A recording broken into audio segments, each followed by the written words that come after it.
¿Creéis en las conspiraciones? ¿Sí? ¿No? Tal vez. Hoy vuestra percepción podría cambiar. Gracias, Sara, autoridades, por organizar estas jornadas de historia, ciencia y misterio. Muy buenos días, soy Pierre Monteagudo y esto es Secretos de Estado. Por cortesía de Rusa. Fijaros en el acrónimo Rusa. Qué feo es, ¿verdad? Rusa es el pulpo de la dominación mundial. Simboliza la dominación mundial. El afán de las superpotencias por controlar el mundo. Es una vieja obsesión simbolizada en mi obra literaria y en Secretos de Estado por Rusa.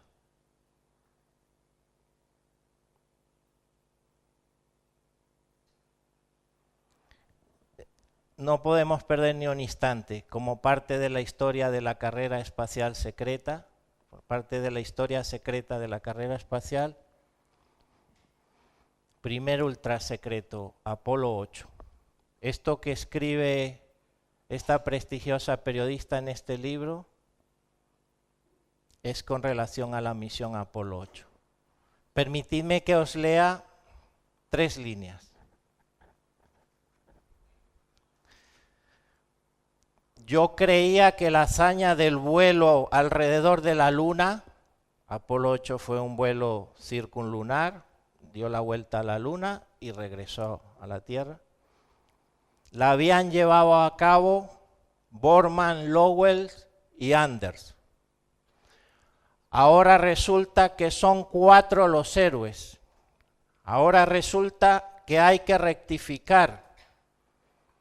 Son 4 los héroes. Borman, Lowell, Anders y Héctor R. Rojas. Amigos y amigas, esto es Secretos de Estado y está escrito en este libro, entre otros lugares, por una prestigiosa periodista de prensa, radio y televisión, un libro del año 1971.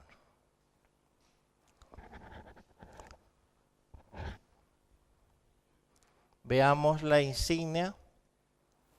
Esta es la insignia de la misión, donde solo se mencionan, como es lógico, pues así lo registra la historia, los nombres de los astronautas de la parte oficial de la misión Apolo 8, sin mencionar, ¿verdad? Una de las razones por las que no entendemos las misiones Apolo es porque todavía nadie nos había dicho que dentro de las misiones oficiales hubo siempre un componente secreto, una misión secreta nunca declarada ni comentada con la opinión pública. Por cortesía de NASA, esta maravillosa imagen, el laboratorio espacial Cassini, bajo la sombra, fijaros, desde la perspectiva bajo la sombra de los anillos, toma esa imagen de Saturno y en la lejanía un punto azul pálido. Esa es la Tierra. Una preciosa, una de las imágenes más hermosas del sistema solar. Bien, desde la obra precedente, La tecnología del cosmos, publicada en 2019, aquí hay amplia información que podéis consultar luego sobre el caso Rojas. Ya sabemos que Saturno es el nombre por el cual es conocido en fuentes de NASA, es conocido por este nombre un nuevo tipo de acero ultraligero que no es prácticamente irrompible, que ni con la fuerza de un tractor lograron romperlo y que fue descubierto mediante datos obtenidos del cosmos. Esto es lo que ya conocíamos antes. Ahora en Secretos de Estado, la tercera entrega de la obra biográfica de Héctor Rojas, ya hay un capítulo muy amplio acerca de los minerales que descubrieron las misiones Apolo en la Luna y que no se conocían en la Tierra. No sé si recordáis que nos dijeron que la Luna es prácticamente un pedazo de la Tierra y tiene exactamente su misma composición. No. En realidad las misiones Apolo descubrieron tierras raras, minerales con propiedades interesantes, exóticas, que no existían en la tabla periódica terrestre, no eran conocidos en la Tierra. Y lo descubrieron y tomaron muestras con sus máquinas, taladrando en partes del regolito lunar donde descendieron las misiones Apolo. Bien, pues de esa época, ahora esto ha sido desarrollado con amplitud, explicando lo que son materiales desconocidos, sobre los que no se ha informado y que han sido utilizados intensamente en el desarrollo de aleaciones y superaleaciones de uso intensivo en la industria aeroespacial y militar. Pero no son cosas que no se comentan a la opinión pública. Ahora en esta nueva entrega, fijaros el detalle de Saturno y sus capas, y aquí el hidrógeno metálico líquido, que es una sustancia que se genera naturalmente en las capas internas de Saturno y que se está investigando en varios laboratorios de la Tierra. Fijaros que el hidrógeno lo conocemos por su naturaleza gaseosa en la Tierra. Sin embargo, aquí en Saturno y seguramente en Júpiter también, fluye de manera natural en un estado tan exótico que la propia definición lo dice: hidrógeno metálico líquido. Y se están haciendo experimentos, estudios en varios laboratorios de la Tierra como energía alternativa, energía que podría ser muy útil a nivel industrial y en general para todas las actividades. Bueno, de la mano de Saturno nos llega el siguiente ultrasecreto, la información sobre la existencia de un plasma espacial. Resulta que ha sido definido que Saturno tiene una densidad muy baja.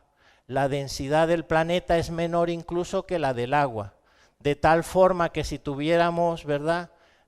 Imaginémonos la posibilidad que existiese un océano de agua inmenso, allí estuviese sumergido Saturno, flotaría, porque es menos denso que el agua. De forma análoga podemos decir que en el universo, en el espacio interplanetario, en el espacio interestelar que separa las estrellas o en el espacio intergaláctico, todos los cuerpos flotan en una sustancia frigidísima, muy, muy fría, que en la época de las misiones Apolo se llamaba o lo consideraban con este nombre plasma espacial y de la que nunca nos han informado absolutamente nada. Acerca del plasma espacial, las misiones Apolo a la órbita terrestre y también cuando iban de camino a la Luna, trataron de tomar muestras de ese plasma y llevarlas a bordo de la nave. Y en todos los casos sucedió, aquí una representación gráfica que he tenido que pedir que expertos en la materia me diseñaran para representar de algún modo visualmente lo que llamamos plasma espacial. Bueno, cuando los astronautas intentaron tomar una porción de ese plasma y meterlo dentro de la nave, justo en el instante en que tocaban el fuselaje exterior de la nave, el plasma se les escurría entre las manos. No pudieron tomar ninguna muestra de ese plasma, no pudieron traerlo a la Tierra y en definitiva no supieron decir cuál es la naturaleza de esa sustancia frigidísima, y por los comentarios del profesor Héctor Rojas sabemos que podría, por su naturaleza muy fría, incluso podría estar por debajo del cero absoluto, actúa en el universo como factor de equilibrio termodinámico para neutralizar una parte de la enorme cantidad de energía que generan las estrellas en constante combustión, que están constantemente quemando materiales, minerales. Y para neutralizar parte de esa energía actúa el plasma espacial con su naturaleza frigidísima, porque de no existir tampoco habría ninguna posibilidad, se rompería el equilibrio termodinámico y no habría posibilidades de vida tal como la conocemos en la Tierra. Bueno, para poder hablar de todos estos temas, que son parte de esta entrega de secretos de Estado, la crisis de los misiles de Cuba, por ejemplo, cómo intervino Juan XXIII y le llamó la atención a Nikita Khrushchev, le dijo, aunque seas ateo, así le dijo, y esto es que no se ha informado en ningún sitio.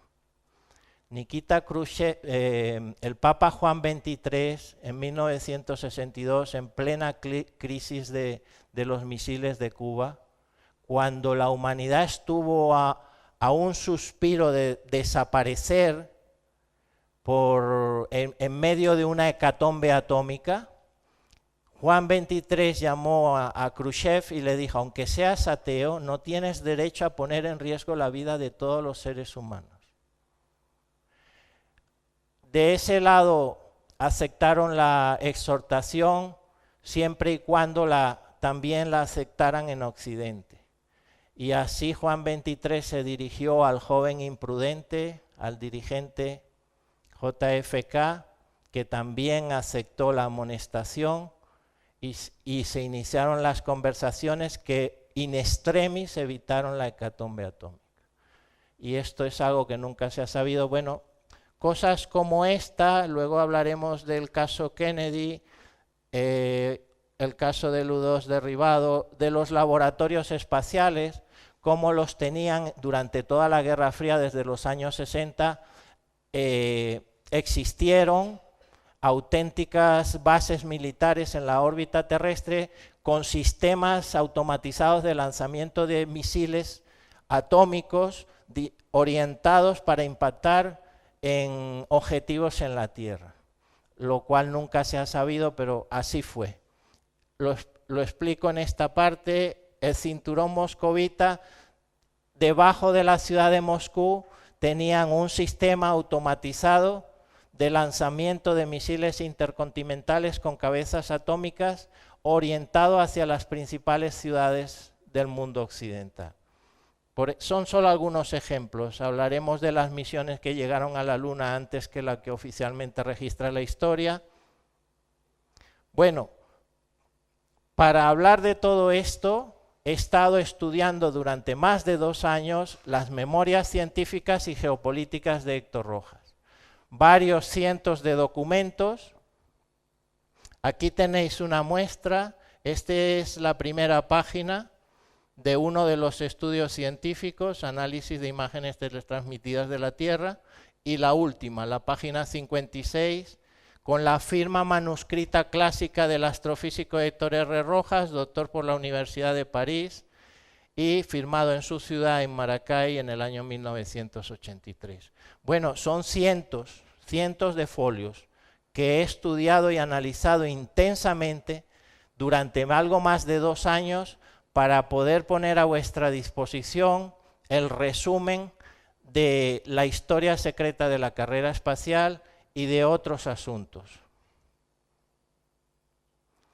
El prologuista del libro, don Pablo Villarrubia, a quien agradezco esa contribución a Secretos de Estado, ha dicho, ¿verdad?, que es un alegato por la paz. Ciertamente lo es. Y es que el mundo, digamos, anécdota. el mundo estaba dirigido por gente tan loca que al final de la Segunda Guerra Mundial, en 1945, a punto estuvo de comenzar la tercera. Y hubo generales estadounidenses que señalaron el día y la hora en que iba a comenzar la Tercera Guerra Mundial. Y en aquella oportunidad solo les detuvo, con el objetivo, por supuesto, Tercera Guerra Mundial, contra la Unión Soviética. Y solo les detuvo aquella dirigencia europea que en medio de la devastación de toda Europa, le dijo que no querían más guerra en territorio europeo.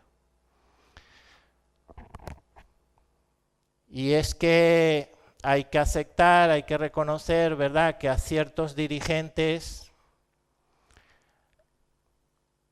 lo veis aquí el detalle, no interesa al complejo industrial y militar que factura miles de millones cada año y casi cada día, miles de millones de dólares por la venta de armas, no le interesa que tengamos la oportunidad de pensar en lo hermoso que sería vivir en un mundo sin guerras. Esa oportunidad de reflexionar, pues conduciría seguramente a la conclusión a la que he llegado en este proceso de análisis, de que consideran la guerra como el mejor de los negocios, una necesidad porque es un negocio muy lucrativo. Y es que con la paz no se pueden vender armas.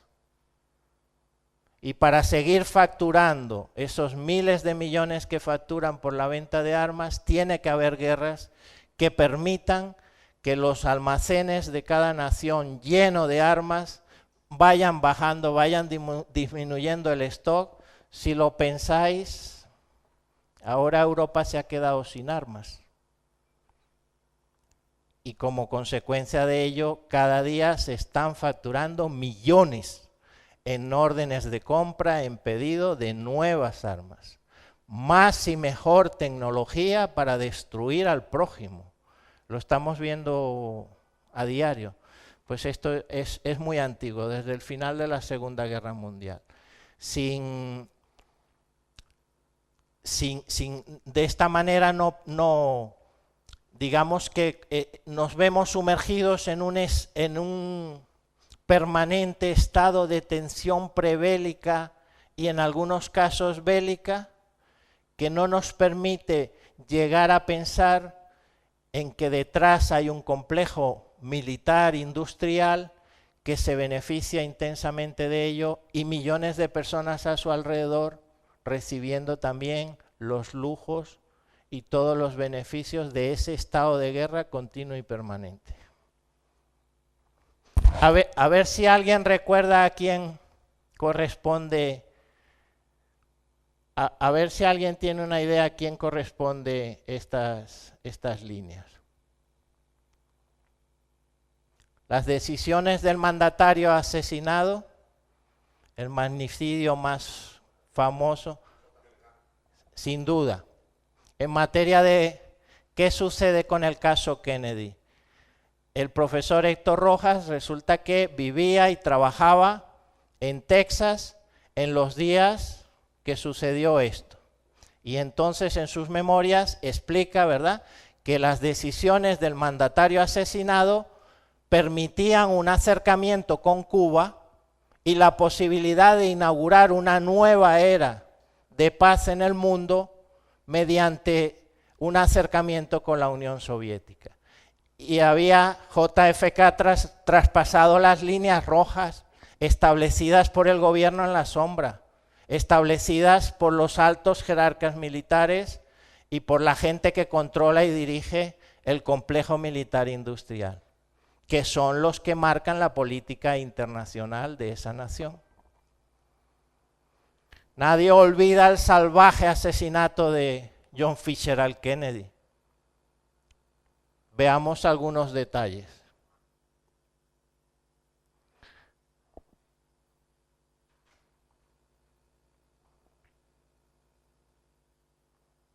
Resulta que ese pueblo cándidamente cree, verdaderamente lo creen, que viven en una democracia plena. No saben que en los días previos a la toma de posesión, el presidente electo es contactado clandestinamente por los altos jerarcas militares para señalarle las líneas rojas en política internacional. Le dicen lo que tiene que hacer en materia de política exterior al propio presidente. Y se lo comunican clandestinamente en los días previos a la toma de posesión. Y tenemos la tendencia, ¿verdad? Y sobre todo ese pueblo tiene la tendencia a creer que su democracia es una democracia plena. Bueno, esta es una de las historias más espeluznantes que se pueden conocer y que está recogida en Secretos de Estado. Es la historia de, este es Lionel Buster Craft, bueno, era el mejor buzo disponible, el hombre rana más, digamos, mejor formado y más capacitado de la Marina Real Británica, enviado por el servicio secreto MI6 a inspeccionar los buques de una delegación que fue una delegación soviética que en 1956 fue a Gran Bretaña a unas negociaciones de paz, a un encuentro por y para la paz, para procurar inaugurar esa era de paz, algo que en Occidente, en los laboratorios de la inteligencia, fue considerado inadmisible. Y ese es un poco el motivo por el cual nunca logramos que haya una paz duradera en el mundo. Porque resulta que consideraron inadmisible esa posibilidad y enviaron a este hombre, su mejor hombre rana, a inspeccionar, a sabotear los bajos en el puerto de Portsmouth. Esta es una de las operaciones más descabelladas que hizo el servicio secreto de Su Majestad en todas sus épocas. ¿Y qué sucede? Que aquí en esta localización donde estaban anclados los 3 buques de guerra, en los que había llegado la delegación soviética para ese encuentro por la paz, pues ahí se sumergió el hombre para inspeccionar los buques, entre ellos el Orjonikidze, donde había llegado Khrushchev, y probablemente para colocar una mina magnética, por ejemplo. Y que cuando volviese el buque, hiciese la travesía de vuelta a su país, que explotara por el camino. Lo cierto es que fue avistado y se sumergieron comandos de buzos de combate que ya los tenían muy bien entrenados los soviéticos, porque unos meses antes le habían saboteado y hundido un acorazado, y eso también está explicado en el libro. Y se sumergieron, lo capturaron y lo llevaron a bordo y nunca más se volvió a saber de Lionel Buster Craft. Seguro que al MI6 le interesaría que no hablásemos de esto. Me entenderéis que no les haya pedido permiso. Pero hay 2 capítulos para resumir los ríos de tinta de la historia más espeluznante que hayáis leído nunca. Resulta que, brevemente, tiempo andando fue encontrado en Stone Bay un cadáver con la indumentaria clásica del hombre rana de Su Majestad, con la particularidad de que ese cadáver encontrado aquí no tenía ni cabeza ni manos. Así que, aunque el gobierno dijo que eran el cuerpo, el cadáver de Lionel Craft, nadie se lo creyó y hubo pues un auténtico escándalo. 10 años después encontraron en la bahía de Chichester un cráneo que el forense analizó y dijo que lo único que podía dictaminar es que ese cráneo había pasado 10 años sumergido en el mar. Total, para las autoridades da un poco igual. Un cuerpo y un cráneo, caso cerrado, y está clasificado hasta más allá del 2050. Lo cierto es que lo más seguro es que se lo llevaron a su país, esto es a la Unión Soviética, y terminó siendo instructor de buceadores. En lugar de lo que le podía corresponder, le hicieron una oferta y lo más probable es que haya terminado siendo instructor de buceadores de la Marina Soviética. Incluso se cree que en la base de Vladivostok, que hace ya frontera con Japón, toda la parte ya al este del todo. Bueno, es una de las historias que pueden conocer en esta obra. Sobre Malvinas, decir rápidamente que fue una guerra, como prácticamente todas, planificada, en este caso en los laboratorios de la inteligencia occidental. Lo planificaron, se pusieron de acuerdo, tenían el interés de que en esa guerra participaran más ejércitos, más fuerzas armadas, querían detener el progreso científico y tecnológico de la Unión Soviética en aquella época y decidieron la potencia, la nación que encabeza, digamos, el bloque occidental durante la Guerra Fría y la potencia hegemónica que entró en guerra, decidieron que había que crear este conflicto en el cono sur y así fue. Y la noticia del detonante fue que habían zarpado 2 submarinos, la noticia falsa, que habían zarpado desde Gibraltar 2 submarinos atómicos rumbo al Atlántico Sur, al Teatro de Operaciones en Malvinas.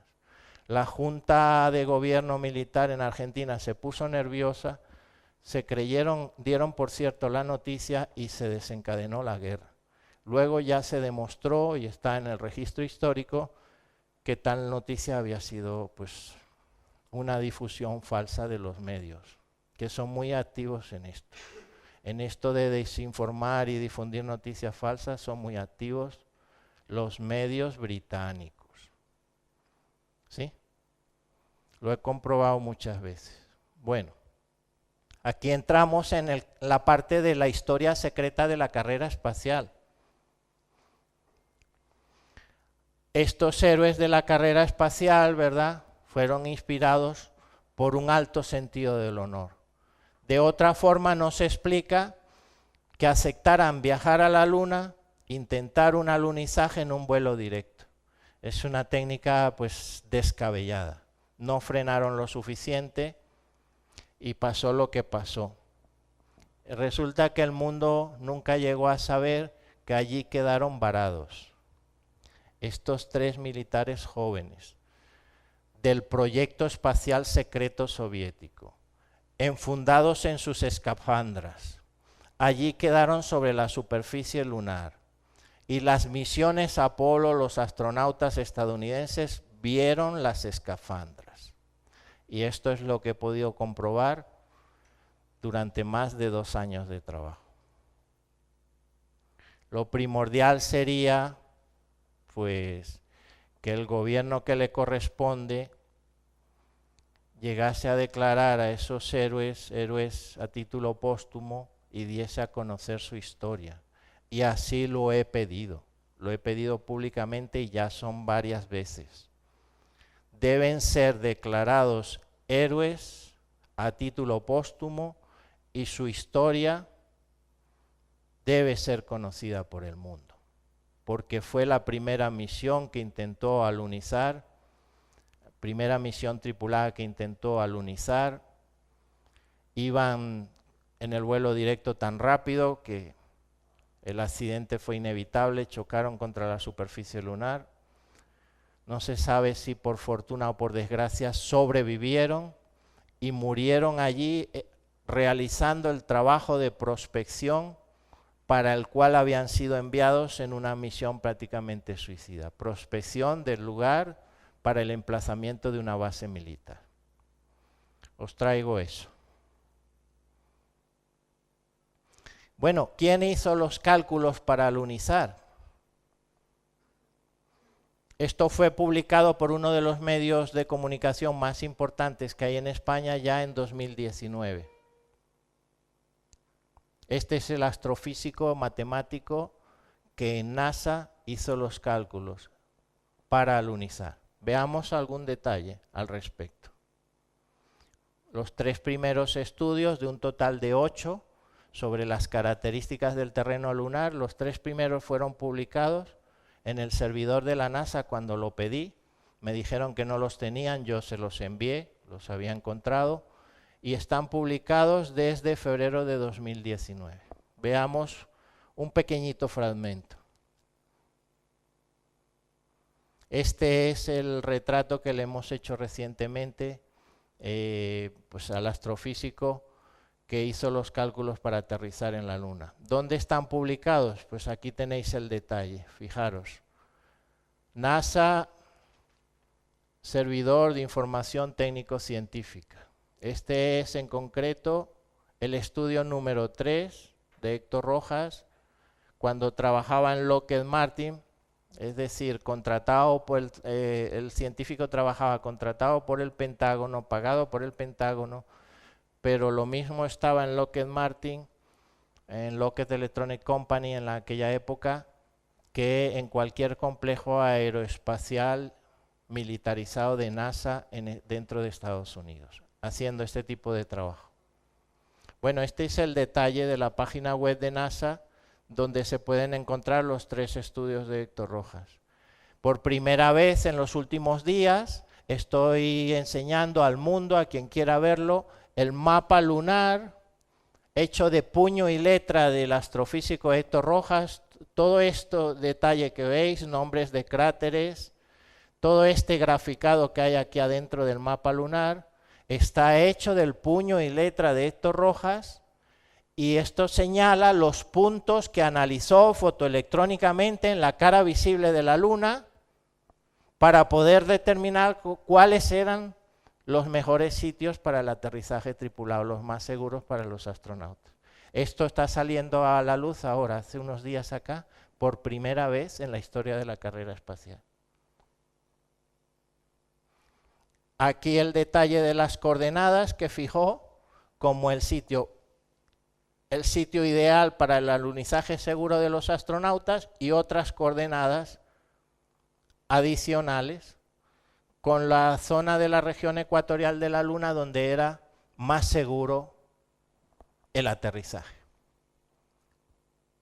Todo esto son láminas que están en el Report 2, publicado, es un informe de Rojas para NASA y está publicado en su servidor. Y lo podéis ver, a la salida están estos 3.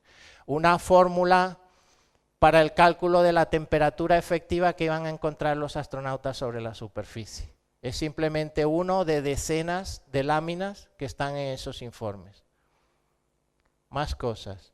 La clasificación que hizo Héctor Rojas, clasificación de cráteres, diferentes grupos de cráteres, especificando desde los que tenían unos pocos cientos de metros a los que tenían muchos kilómetros, especificando la temperatura y la luminosidad, la cantidad, el albedo, la cantidad de luz de solar reflejada por esos accidentes geográficos, especificado para valles, laderas, relieves, montañas, para todo lo que había allí en esa zona. Bueno, este es simplemente la representación gráfica manuscrita de Héctor Rojas con un breve resumen de decenas de láminas que he estado analizando y la comparación entre cráteres de diferentes grupos. Todo esto es una comparación que hace entre cráteres de diferentes grupos y luego desarrolla que hay distintas medidas de temperatura y de luminosidad.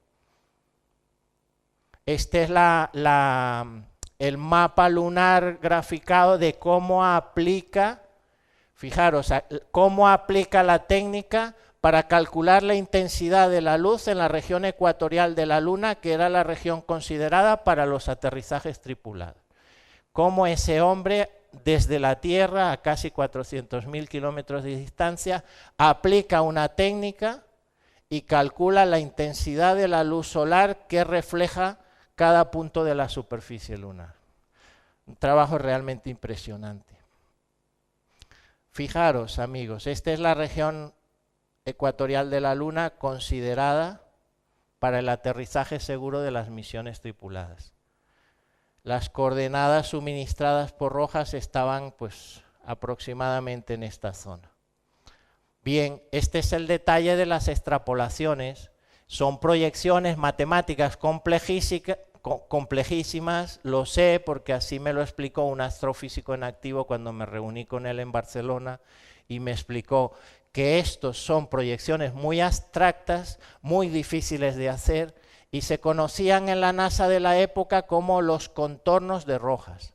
Hacía estas proyecciones matemáticas, estas extrapolaciones, estos circulitos y determinaba en cientos de puntos la temperatura y la cantidad de luz reflejada por la superficie. Y así fue conocido en NASA. Nadie sabía en la NASA de la época cómo aplicaba su propio método, el que había inventado, su sistema de coordenadas y de coeficientes espaciales, para hacer estas proyecciones y con ello hacer los cálculos de temperatura y refracción de la luz. Nadie lo entendía, solo él. Y sí que el astrofísico les explicó que ese era su método, que él lo había inventado y que no tenía por qué explicarle a nadie cómo aplicarlo. Bueno, a la luz de los hechos le doy la razón. ¿Veis? Fórmulas, ecuaciones, coordenadas longitudinales y latitudinales, valores de temperatura en cientos de puntos, comparaciones y verificaciones, todo forma parte de decenas, todo hecho a mano, todos estos cuadros hechos a mano, todo esto es el manuscrito del hombre que hizo los cálculos para aterrizar en la Luna. Otra más, esta ya vamos terminando con esta parte. Y así llegamos a Apolo 10, siguiente ultrasecreto. Seguro que recordáis que nos ha sido explicado que Apolo 11, julio del 69, fue la primera misión en llegar a la Luna. Bueno, ya sabemos que unos meses antes la misión militar de los soviéticos terminó en tragedia, se estrellaron, bueno, lo que os he contado antes. Pero entre la primera, que fue de los soviéticos, y la que registra la historia como la primera pisada, misión Apolo 11, entre medias está esta, Apolo 10. Esta es la insignia, con la supuesta tripulación de Apolo 10. Ahora mismo, amigos, esto lo tengo en cuarentena porque no me ofrece garantía de ningún tipo. Las declaraciones de NASA, omisiones, tergiversaciones, manipulaciones de información, información falsa. Ellos dijeron que esta misión llegó solo hasta el módulo. Una vez que entraron en órbita, el módulo principal, se desprende el módulo lunar Snoopy y para comprobar su funcionamiento informaron que había llegado hasta 14 kilómetros de la superficie. Fijaros, una inversión multimillonaria, años de trabajo, todo el peligro superado para quedarse a 14 kilómetros de la Luna. En Estados Unidos los expertos, los especialistas no se lo creyeron y uno de ellos es Jim Bell. En cierto momento cortaron las comunicaciones para que no sucediera que algún observatorio militar en la Tierra pudiese captar las comunicaciones de los astronautas con el centro de Houston y descendieron. ¿Y por qué Apolo 10 en mayo de 1969 tuvo que descender a la superficie de la Luna en secreto? Repito, es la parte secreta de una misión oficial. No entendemos las misiones Apolo porque hasta ahora nadie nos había explicado que las mismas misiones oficiales tenían un componente de misión secreta. Y la misión secreta era esa, aterrizar. ¿Y para qué? Como había sucedido la tragedia previa de los soviéticos, la NASA estaba muy preocupada. había que comprobar que el suelo de la superficie lunar iba a ser firme, que no iba a funcionar como si se tratase de arenas movedizas y de pronto se iba a tragar el módulo con los astronautas a bordo. Había que comprobar que los trajes espaciales diseñados para las caminatas lunares iban a soportar los rayos cósmicos, la radiación ultravioleta del Sol. Es decir, había que comprobar literalmente que los astronautas al pisar la Luna no se iban a abrazar, porque allí se encontraron en ese momento, según los cálculos, con una temperatura de entre 112 y 118 grados centígrados. Entonces, había que comprobar que no se iban a quemar los astronautas, que los trajes espaciales iban a aguantar. Había que comprobar, NASA tenía esa preocupación, que los astronautas no se iban a ver expuestos a un peligro de origen desconocido. Y recordad la primera misión que os comentaba, porque no se sabía en ese momento, pocos meses después de la tragedia de los soviéticos, no se sabía a qué peligro habían estado expuestos y por supuesto no querían que les sucediera algo parecido a sus astronautas y había que comprobar a qué peligro se estaban exponiendo. Y había que comprobar que los cohetes del módulo de ascenso, terminada la misión sobre la Luna, que esos cohetes iban a funcionar y podían volver a la órbita terrestre, a la órbita lunar, para acoplarse a la nave principal, quiero recordar Charlie Brown, y volver a casa. No las tenían todas consigo. En el momento de estas misiones no se sabía si terminado todas las comprobaciones, las verificaciones sobre la superficie lunar, si los cohetes del módulo de ascenso se iban a activar correctamente. Y todo eso fue comprobado y pudieron invitar, ¿verdad?, a jefes de gobierno, a monarcas, al fastuoso evento del primer alunizaje tripulado en julio del 69, que en realidad ahora sabemos que no fue ni el primero ni el segundo, sino que fue la tercera misión en tomar, digamos, aterrizar en la Luna. ¿Y qué sucede con esto? Que mientras una parte importante de la sociedad se entretiene con el debate de si llegamos a la Luna, a esta gente les viene muy bien porque no nos preocupamos de comprobar y dar a conocer que hasta 2 misiones llegaron antes que la que oficialmente registra la historia. Y este es un poco el dilema.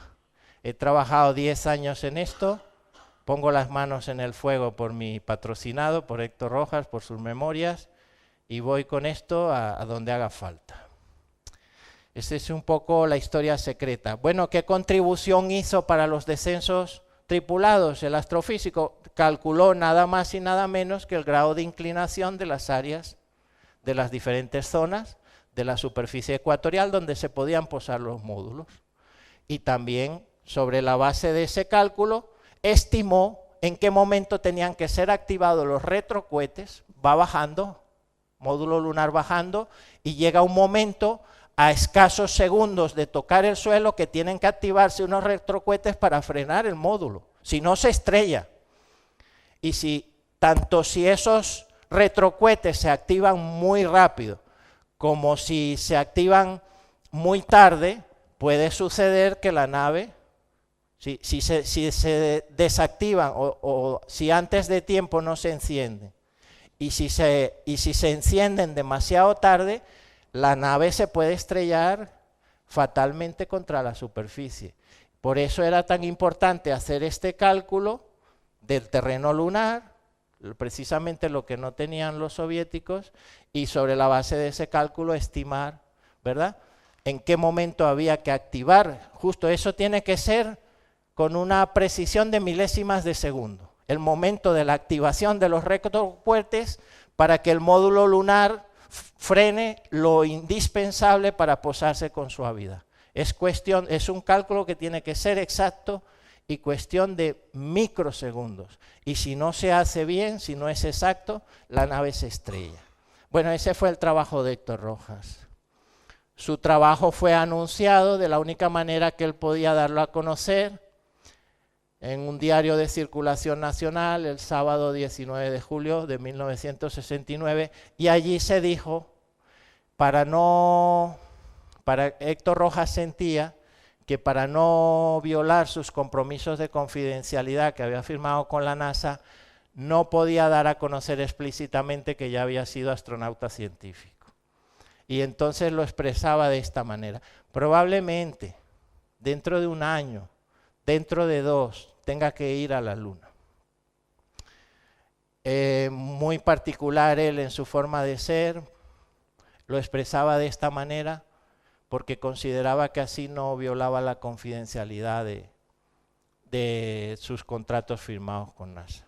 Así quedó reseñado en múltiples reseñas periodísticas. Apolo 13, pues la realidad de lo que sucedió también, muy diferente a lo que nos contaron. Esta es la insignia de la misión Apolo 13. ¿Sí? ¿Lo recordáis? ¿Recordáis la mítica? ¿Cierto? Tenemos un problema, pero ¿de qué tipo? ¿Un problema de naturaleza atómica?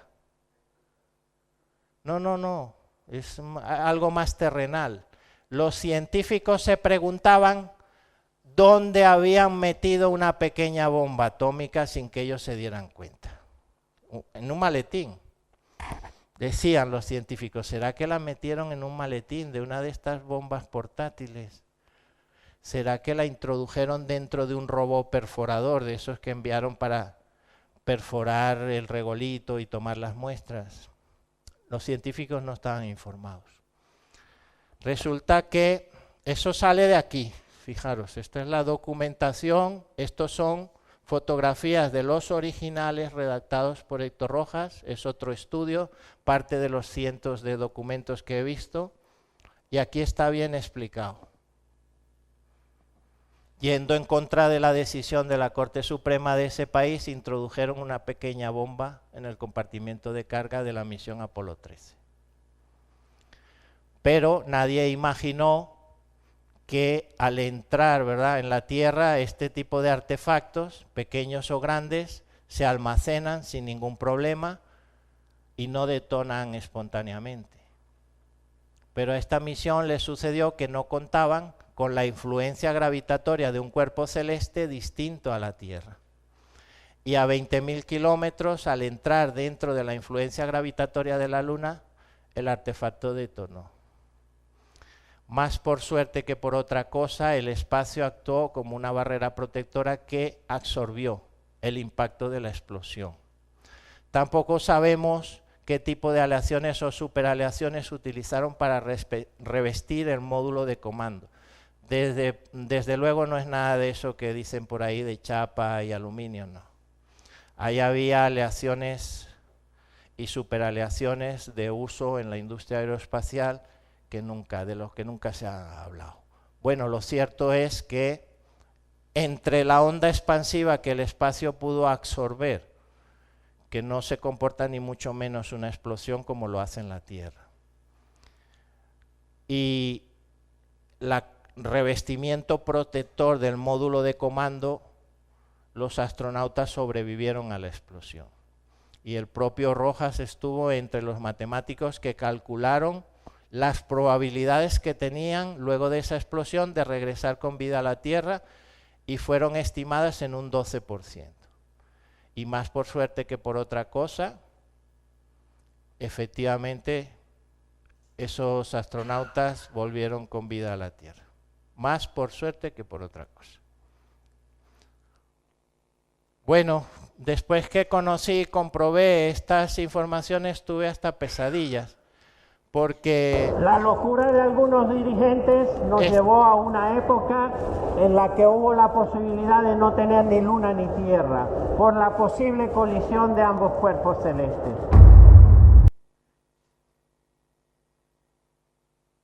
Bueno, ¿Qué pasa? Que llegué a tener pesadillas sobre el tema. Querían detonar bombas atómicas, o sea, explosivos de cierto poder en la superficie lunar para analizar las ondas sísmicas rebotadas del núcleo. Cuando se produce la explosión, se propagan unas ondas por toda la corteza y en dirección al núcleo, y al rebotar del núcleo y volver a la superficie, querían analizar esas ondas sísmicas y determinar si el núcleo era sólido, el núcleo de la Luna, sólido o magmático. Un poco por curiosidad pretendieron hacer ese experimento. Yo no sé si en misiones sucesivas lo lograron. Lo que sí sé es que los científicos no estaban informados, que la Corte Suprema de Estados Unidos les había dicho que no podían hacer eso y sin embargo continuaron adelante, enviaron y sucedió lo que sucedió. Que ellos hayan contado que el oxígeno, que una bombones, bueno, esa es la historia, que ellos la cuentan como les parece y así queda registrado y ya está. Y llegó el día en que un gran profesional, el señor Joseph Guijarro, me preguntó, ¿por qué lo borraron? Aquí tenéis la explicación. Diseñó y ensambló, construyó este aparato, el prototipo láser estelar. Recordar que existe una conexión indiscutible entre estos dos hombres, estos dos grandes hombres de ciencia, Tesla y Rojas, que están unidos por un mismo rayo. Los desarrollos tecnológicos de Tesla, el Teleforce, la energía inalámbrica y todas esas cosas que son verídicas, guardan relación, y esto lo explico en la hora precedente, en la tecnología del cosmos del año 2019, explico que los inventos de ambos científicos o que los inventos, desarrollos tecnológicos de Tesla tienen relación también con el rayo capaz de abatir aeronaves en vuelo desarrollado por Héctor Rojas, el láser estelar. Eso lo explicaba brevemente en el libro anterior. En este libro ya les enseño cómo se veía externamente la vista exterior del láser estelar de Héctor Rojas. Les enseño también y les explico el funcionamiento detalladamente del sistema de iluminación de ese láser estelar, la primera parte interior. Todo esto, la luz, la señal luminosa producida por una lámpara de tucteno miniaturizada, las lentes especiales para que los rayos, la señal luminosa fluya de forma paralela, el prisma para descomponer la señal luminosa en sus diferentes colores y longitudes de onda, y una sola longitud de onda a través de un sistema de lentes enfocada sobre una plaquita de 1 centímetro. Una plaquita de vidrio donde estaba grabado la foto de la luz de unas estrellas con toda su sabiduría, miniaturizada, la plaquita y el espectro. Esta es la representación gráfica de la placa y el espectro. Pues en 1 centímetro de espectro estelar, si por decisión experimental el científico iba a analizar ángstrom por ángstrom, es una medida de longitud infinitamente pequeña, pues en 1 centímetro de foto de la estrella tenía, en 1 centímetro caben, ¿cuántos ángstrom? ¿Quién sabe? 100 millones de ángstrom. En 1 centímetro de fotografía grabada en la plaquita de vidrio tenía hasta 100 millones de posibilidades para hacer el análisis. Y proyectó el día de la primera experimentación, proyectó su luz, enseguida veremos de dónde sacó la longitud de onda, qué longitud de onda utilizó y la proyectó sobre esa plaquita. Tomó una longitud de onda de este sector, del sector del espectro electromagnético visible por el ser humano, longitud de onda del sector violeta intenso. La proyectó sobre la placa. La señal luminosa que traspasó la placa, entró aquí una señal bastante débil, fue en este otro aparato foto multiplicada 1 millón de veces. y al final produjo, ¿verdad?, al ponerlo en marcha,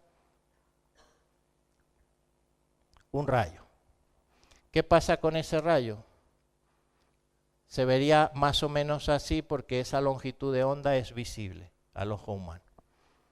¿Qué pasa? Que aquí a la salida se le había olvidado colocar una lente específica para orientar el rayo, de tal manera que salga en la dirección que se desea por experimentación, que por lo general sería en línea recta, colocando el prisma o la lente especial para orientar el rayo.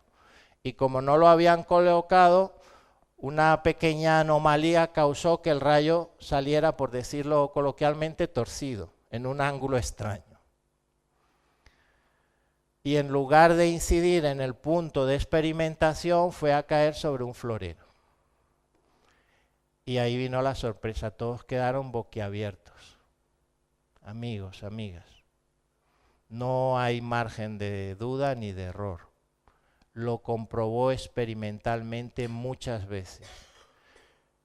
No ya con el florero, sino con bolas de hierro de todos los tamaños, de esas, y de diferentes pesos. Tanto tiempo como el rayo incidía sobre el florero, quedó suprimido su peso y el objeto flotando. Y sus asistentes y él, bueno, en la NASA un escándalo. Eso corrió como la pólvora. En el libro explico que luego vinieron primero a presionarlo sutilmente, después ya de modo agresivo, porque tenía que dar las claves para poder operar con la longitud de onda, que es como hallar es más difícil que encontrar una aguja en un pajar. Dice que más por suerte, lo explica el mismo astrofísico, más por suerte que por otra cosa, por el azar, el día de la primera experimentación, utilizó la longitud de onda y descubrió finalmente la que genera el rayo más potente de todos, y explica que da igual el peso del objeto, y subraya en sus memorias, puede ser un buque de guerra muy grande, tanto tiempo como la radiación le incida, su peso queda suprimido y en consecuencia el objeto flota. Y lo demostró experimentalmente y una y otra vez. Claro está, por las implicaciones del descubrimiento, ¿verdad? Trabajando en un área militarizada al servicio del Pentágono, sucedió que lo que vais a ver a continuación. Del prototipo de Rojas creado con fines benéficos para sintetizar en su laboratorio nuevos gases que hay en esas estrellas que estaba observando, que estaba experimentando con la luz de esas estrellas a través del espectro grabado en la plaquita. Iba a utilizar su prototipo de láser estelar para crear en el laboratorio en la Tierra nuevos gases, nuevos metales, sustancias orgánicas, incluso alimenticias, y confiaba en poder crearlos en cantidades para abastecer a la industria de todo aquello inclusive que se haya agotado en la Tierra y de sustancias y materiales desconocidos en la Tierra porque no han sido encontrados en la naturaleza y que solo están presentes en el interior de esas estrellas que analizaba. Para eso iba a usar y quería que fuera para beneficio de todos los pueblos, de todas las naciones del mundo.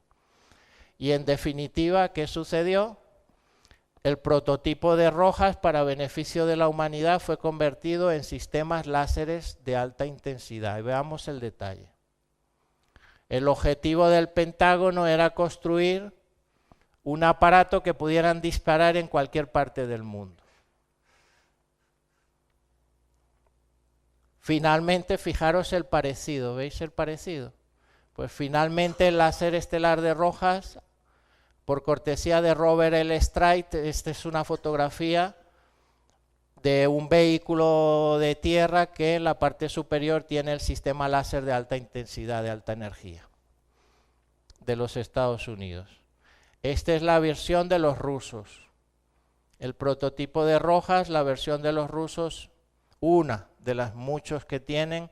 Esta no es tan portátil porque aunque tiene ruedas, pues es enorme, gigantesco. El prototipo de Rojas pesaba 5 kilos completamente, y de allí las implicaciones de que lo quisieran en las Fuerzas Armadas por portátil, un rayo poderosísimo para neutralizar objetivos en cualquier parte del mundo.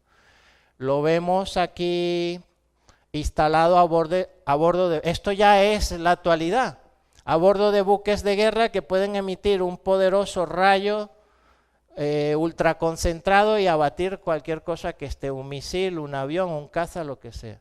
Y lo vemos aquí a bordo de aviones, aviones de combate, cazas de combate, que en la parte baja tienen el invento del profesor Rojas. Allí terminó, desarrollado por Lockheed Martin, el contratista del Pentágono, y ahora en los teatros de operaciones del mundo. Comprenderéis cuando os diga que cuando vi este vídeo publicado por Lockheed Martin en su YouTube, pues dije, pues mira, es que me lo han puesto la reivindicación al autor, al creador de ese prototipo, me lo han puesto, y ahí lo tenéis en imágenes. Y es que hay que lamentar y tener que decirlo, que mantienen en secreto todo invento, todo descubrimiento que les permita optimizar su arsenal armamentístico para destruir al prójimo. Y no lo dan a conocer para que otros no se beneficien de ello, lamentablemente.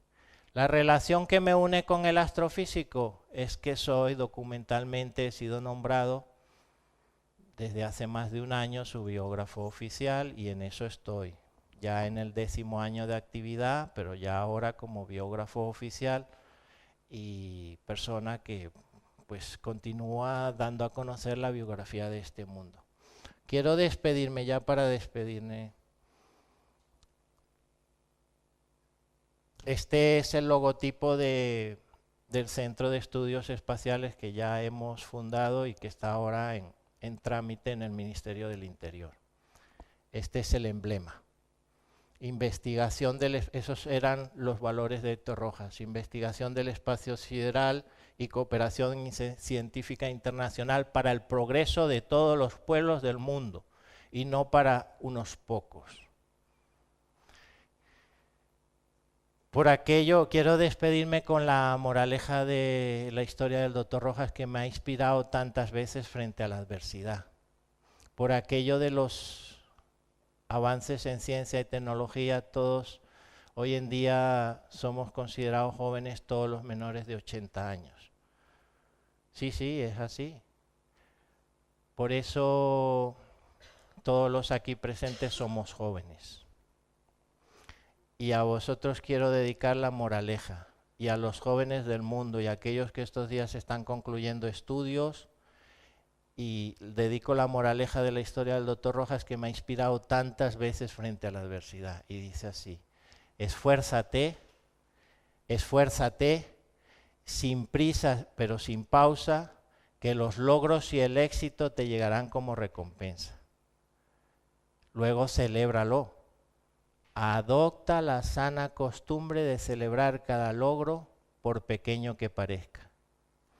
Y si llegado el momento de evaluar los resultados, resultase que no son todo aquello que esperabas, detente un instante a pensar: ¿has hecho tu mayor y mejor esfuerzo? Si es así, celébralo también. No pierdas ni un instante en lamentaciones. Muchas gracias, amigos y amigas. Gracias por estar ahí.